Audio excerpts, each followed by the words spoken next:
listening to the Medium Well podcast with me, Sarah Weinreb, your host and your guinea pig. Here on Medium Well, I document my adventures and misadventures with navigating transitions, embracing uncertainty, and figuring out what the heck it means to be a human on this very fine and often super confusing planet. Join along as I openly speak to everyone from spiritual guides to career coaches, accomplished entrepreneurs and healers, consultants, and creatives, all in hopes of finding my way to Medium Well.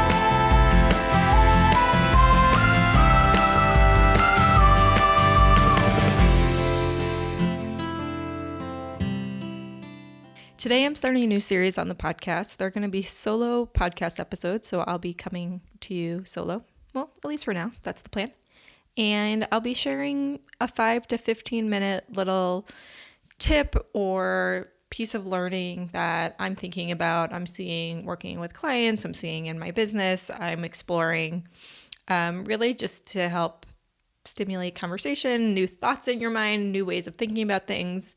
This is really, the goal of this is a fewfold. One is to share my experience working with hundreds of entrepreneurs and launching 3 businesses myself.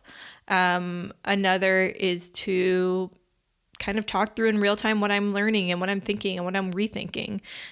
This past year and a half has been a major rethinking of many concepts for me, especially in my design thinking work. If you've been listening to this podcast for a bit, you know that I teach design thinking, which is a creative problem solving methodology, but I'm really learning about equity-centered design and how traditional design thinking is problematic and often leaves people out of the room, which we'll talk about in this episode. So there's lots to unpack there. And as I'm learning, I want to share that with you, because I said to my friend the other day, I was like, I kind of want to issue a recall like they do with a car to anybody who's taken my design thinking workshops. I do think I'm not the way I've been teaching it is somewhat rooted in this equity-centered approach without realizing it.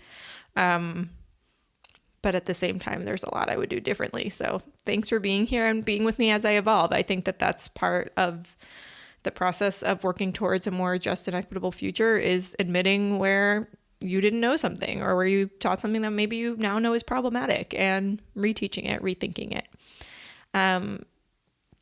So yeah, these are these little podcast episodes. I'm going to share with you things, like I said, that I'm learning, that are on my mind, questions I'm seeing, but feel free to shoot me an email or a DM on Instagram and let me know if you have a question. I'd be happy to pop on if it's relevant and I have something to say about it and share a little episode on that as well, potentially.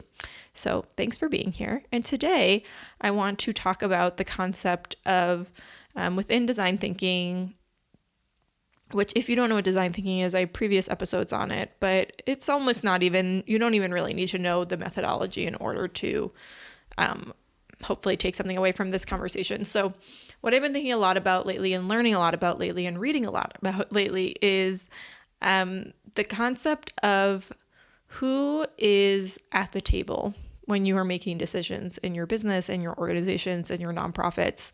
When we're designing for impact, when we're creating things that are meant to positively impact other people, we need to include them in the conversation, right? So in design thinking, if you've taken any of my workshops or if you know anything about it, there's a huge emphasis on empathy work, which is really getting to know the constituents you're looking to serve.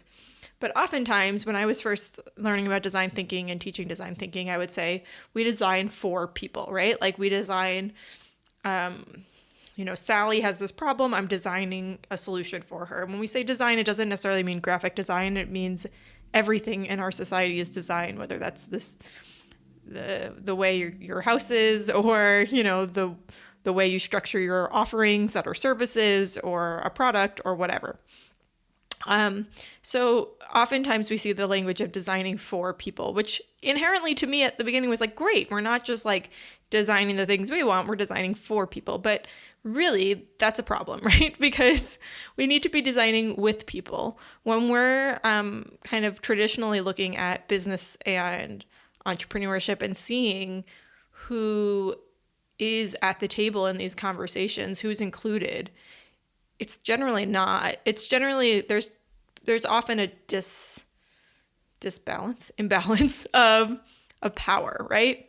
So we might go in design thinking traditionally, like I said, we'll do interviews with potential I don't love the word users, but, constituents of whatever you're making, whether you're trying to launch a new freelance writing business or you're launching a skincare product or whatever that is. You want to get to know who the people who you're looking to serve and what their needs are. So we'll go and talk to them, and then we'll go back and we'll brainstorm. And sometimes there's this big disconnect, especially when we're talking about justice and equity work and really work that makes an impact, a positive social, environmental impact. Not just everything has impact, right? But if we're looking towards making societal change and positive impact, then we need to realize, who's making the decision and who's being affected by the decision, right? So oftentimes people with lived experience in whatever arena you're looking to solve a problem in or create for is not valued as highly as professional or academic experience, right?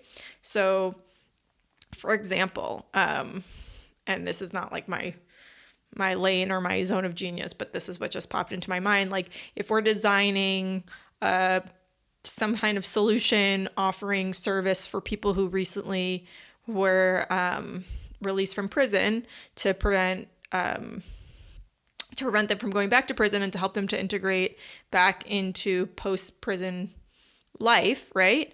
Like the people who are making those decisions, not always, there's some good examples, but most of the time have never been in prison, right? Maybe they've studied, maybe they have a master's in, I don't know what you would have a master's in that would be relevant to that. I don't know, social work or something that they've studied this and they've done academic theses and they've volunteered and they've researched, but maybe they don't have the lived experience. So we're missing, even if we go talk to that person, right, in prison and say, hey, tell me about who you are, and we do a really thorough and comprehensive interview, we're still potentially missing the mark because we're not including them in the decision-making process. And we are valuing people who have professional or academic experience over people who have the lived experience that we're looking to solve within. I see this a lot in the nonprofit space, especially. And also, a lot of the equity center design work, reading that I'm doing is also a lot about corporate spaces, right? Like designing corporate, big institutions, designing offerings like better their communities and not including anyone in the room. I don't have a ton of experience there. I've never really worked at a big corporation. But I imagine that happens. And that's where a lot of this really problematic approach to design thinking works, because there's a lot of C-suite level people or high level people trying to fix other people's problems. But I digress. Back to the nonprofit space that I do have more experience in. We see this a lot with the gap between people who are funding initiatives and people who are receiving the benefits from that funding and those initiatives, right? When I worked at the accelerator program, I used to work at a social entrepreneurship accelerator program. And when we would teach this, we would call it the donor gap. And I think about this all the time, right?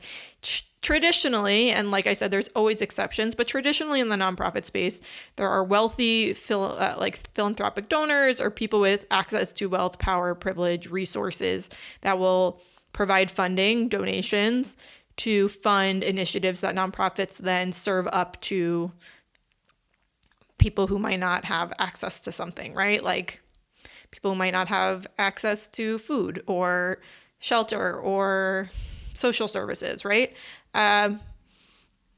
Typically the people who are contributing the finances are not the benefactors of the services. And that makes sense on some levels, right? Because if you are in need of food, if you're experiencing homelessness or hunger, you probably can't be funding the initiatives that will help you get that, because that's why, you need the services. But but those people, maybe they can contribute. The people who are benefiting might not be able to contribute financially, but maybe there are situations where they can be brought in for a decision-making or to have a say in those services, so that there's not, in the nonprofit space, there's a lot of, in my experience, I'll speak from my personal experience, there's a lot of wealthy people donating money. They're earmarking money for very specific things that they want to see their money going towards, which then kind of bypasses the real end needs of the people who are experiencing that product, because they're now kind of beholden to this funder that wants to see this X, Y, and Z program when the people who are receiving the programs really need something else, right?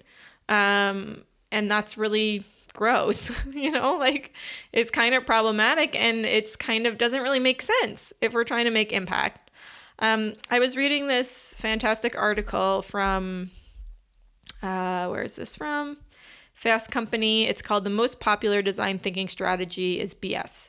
So if you've taken any of my design thinking courses, classes, starter, anything that I teach, you'll know that design thinking and the process I always teach in traditional design thinking always starts with a prompt that is, how might we? And this article goes into why that can be really, how in many ways, especially in those corporate environments I was talking about, how that can be kind of used to bypass real problems, how it can be used to excuse a lack of equity. It's a really fascinating article, especially if you're in the design thinking world. Feel free to check it out. I will link it up in the show notes. But I want to read you a quote from it because it really, really stood out to me. So they said, the use of how might we, this is a quote from somebody in the article. The use of how might we, granting false authority to elite institutions to quote unquote solve the problem, even when they often have limited actual understanding of the issue at hand, whereas the people who are actually qualified to represent their lives aren't even in the room. Those with economic and political power rarely consider them as having the capacity and agency to solve their own problems. Oof. That really nailed things down to me. I thought that was such a strong way to articulate this problem, and the fact that why are we, going back to capitalism, which is pretty much all I speak about these days. We value people who are generating a profit from some kind of experience, right? Or are professionally contributing in some way. But when it's lived experience, or when it's, somebody who doesn't have that level of access to power, it's devalued.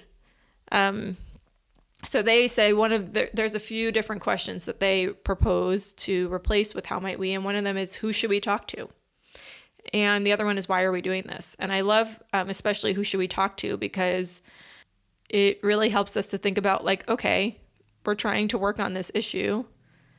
Who needs to be in the room? Who do we need to learn from? What perspective are we not seeing?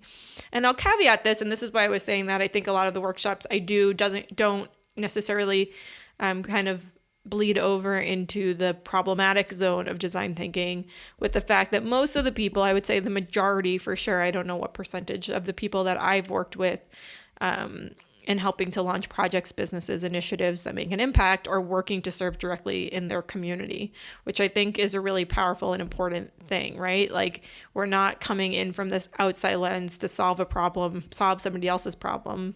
We're within a community and seeing maybe even it's a problem we've experienced. Doesn't mean that what worked for us or our assumptions are necessarily true about everybody else, but at least we're coming from a place of, I understand this, I have the lived experience, I'm part of this community, and I want to make a difference. So yeah, that was what I wanted to bring up today, is just the question, who should we talk to? Who should be in the room? Who's given power? And who's, benefiting from decisions that others are making, and who's not, right? And who's being left out. I hope that this little tidbit helps you think a little bit more in a nuanced and complex way about how you're approaching your impact work. None of this is easy. I'm not here to give you a template or a sales funnel that's going to solve all the problems. I'm far more interested in thinking about nuance and complexity and the challenges of building equitable businesses in an equitable world, because I don't think there's a template to solve that. I think that we need to be thinking critically and thinking in context, and we need to be really asking these tough questions if we want to be pushing ourselves towards businesses that are different and don't operate in the traditional capitalistic, greedy paradigm. At least that's what I'm interested in. So I hope this was helpful. Let me know, and I'll see you in the next episode.